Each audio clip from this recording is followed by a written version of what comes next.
is a fantastic cook.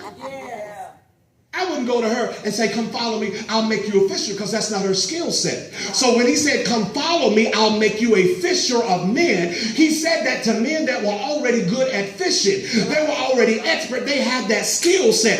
And they said, now we're going to follow him. Why did you follow him? Because we now understand why we were so good at fishing before him.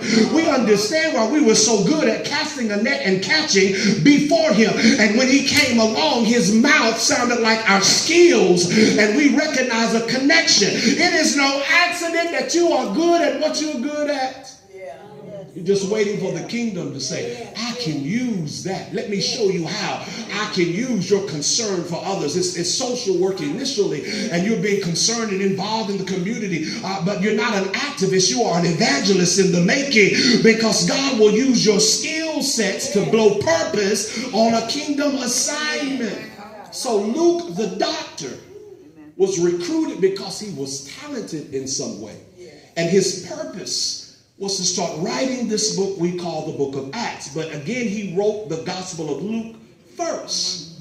And as he wrote the Gospel of Luke, you can tell he was a doctor writing it, because he wrote about how the sick came to Jesus and he healed them. He had to be impressed as a physician to watch Christ, the great physician, heal the eyes of the blind. Imagine if some of the people Jesus healed that Luke witnessed were patients that he had seen and shook his head and said, I can't do nothing else for you. I can't do anything. We've exhausted every medical option. That's when you need a miracle. When you have exhausted every medical option. And so Luke, imagine this, Jasmine, that he saw, man, this was one of my patients. I tried to help that man get strength back in his legs. We did every surgery, every procedure. We took him through all the rehab and all the steps. And I watched with my own eyes as they brought this man with those same still crippled legs. And they laid him down on the side of the street, because there was this man from Galilee that was coming down the street. And I watched that man from Galilee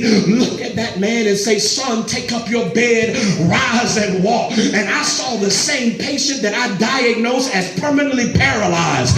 I watched him jump up off of that paralytic bed and pick that bed up, and I watched him go walking back into town. Can you imagine? Luke said, I remember this woman that came to the OGBYN. Might have got it wrong. I'm not a woman, worked with a brother. But I watched that same sister come in here bleeding with the hemorrhage. I was one of the doctors. She paid me good money to stop the flow. She paid me good money to heal the hemorrhage.